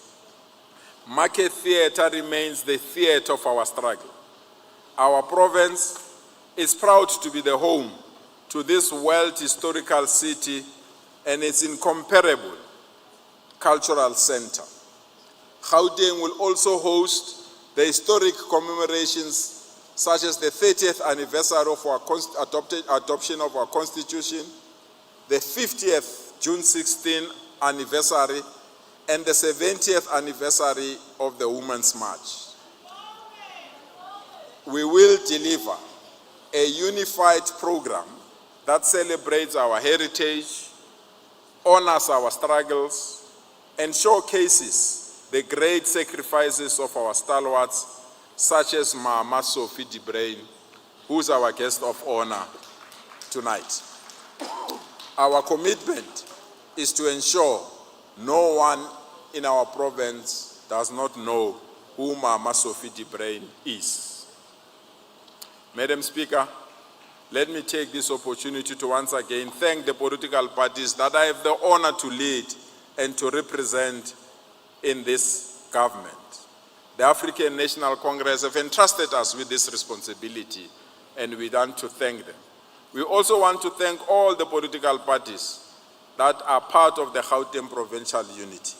We remain a stable, viable coalition government in our province. I'm also thankful to the parties that are represented in the legislature. Their role enhances democratic ethos in our province. But I want to thank all the MECs, all executive mayors, our DG, HODs, staff in my office, and the people of our province for working together to ensure that we have a better province.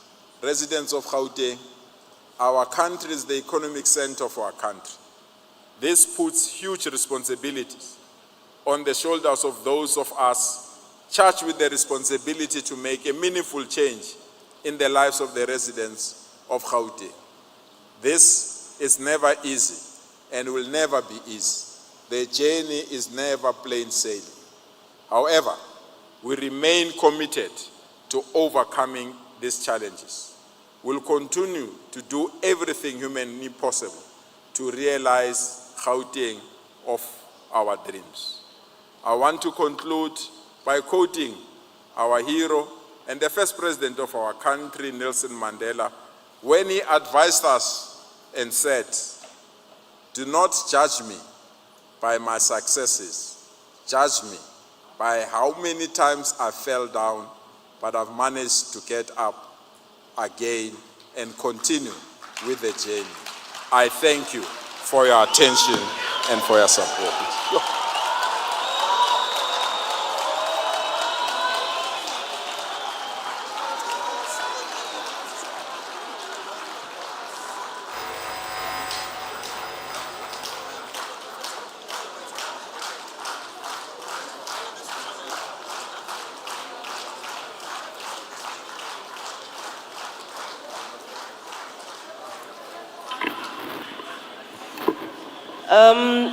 Thank you very much, Premier, for your address.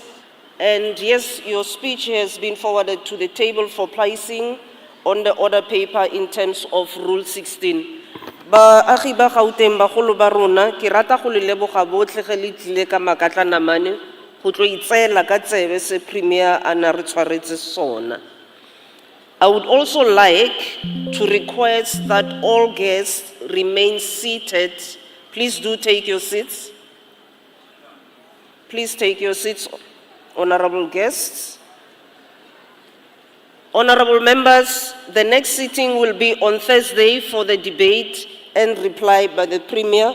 This will be on Thursday, 26th of February, 2026. The meeting is now adjourned, so the entourage can leave the house. Thank you very much.